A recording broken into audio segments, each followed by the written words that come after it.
politik Islam. Ini mohon penjelasan apa sebenarnya politik identitas itu dan bagaimana sikap kita terhadap istilah politik identitas. Kalau saya menyikapi politik identitas itu ada dua ya. Ada yang dalam kutip ya harus, mungkin bahasa gampangnya itu wajib gitu ya. Tapi ada juga yang tidak boleh, yaitu haram itu. Oh, gimana itu ya?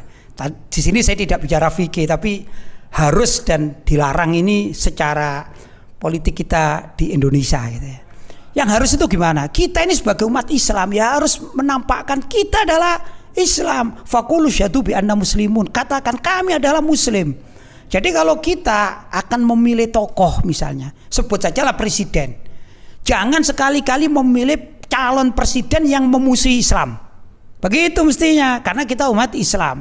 Tapi carilah calon presiden yang betul-betul visi dan misi serta perilaku hariannya itu adalah lebih condong untuk membela kepentingan Islam karena kita sebagai umat Islam. Begitu. Saya tahu juga, sering baca dari komunitas non-muslim, dari agama-agama yang ada di Indonesia. Mereka ini kalau mencalonkan seorang pemimpin itu pasti cari orang atau calon pemimpin yang akan menguntungkan perjuangan ya orang non-muslim itu, agama lain lah gitu ya. Kalaupun tidak seagama tapi minimal pokoknya kalau ini yang dipilih insya Allah kita tidak akan dirugikan gitu. Ini pun kan identitas namanya ya. Lah kita berbeda, kita mayoritas tidak apa-apa. Yang penting umat Islam ini gak sampai dikriminalisasi, gak sampai dirugikan. Kan begitu. Jadi kita wajib dalam bab ini memilih pemimpin yang beridentitas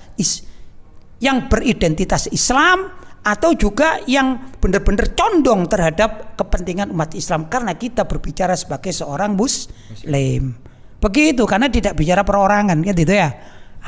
Jadi menurut saya ini yang wajib bahkan yang harus dilakukan setiap orang muslim. Pilihlah calon pemimpin di segala sektor ya, adalah orang-orang yang agamanya jelas, perjuangannya benar-benar jelas untuk memakmurkan umat Islam. Perlu diketahui andai kata umat Islam di Indonesia ini makmur, tidak ada yang kekurangan, Indonesia aman.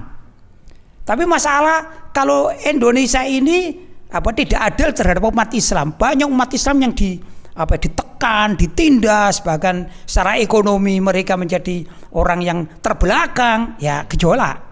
Karena mayoritas di Indonesia umat Islam. Kalau umat Islam mayoritas ini makmur, saya contohkan seperti di Brunei Darussalam kan makmur gitu ya. Wah, insya Allah Indonesia walaupun di situ ada non Muslim tidak akan terganggu itu karena umat Islamnya sudah makmur. Ini politik identitas yang harus diperjuangkan oleh umat Islam. Tapi yang haram itu jual identitas.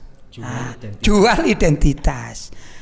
Ada orang yang tidak pernah bicara Islam, bahkan secara kesehariannya itu tidak kenal Islam, tidak pernah beribadah. Begitu ada pemilu tiba-tiba pakai peci, pakai imamah, menjadi seorang kiai, menjadi seorang bunyai, padahal dia tidak mengenal apa itu Islam. Ini namanya jual identitas Islam. Jadi politik jual identitas. Ini jelas penipu ini kan begitu ya. Kan banyak begitu. Apalagi kalau di hari-hari biasa statement-statement itu merusak Islam, memusuhi Islam. Karena ada orang mengatakan apa ini kiai-kiai dan ulama-ulama ini bicara tentang akhirat, itu kan fiktif.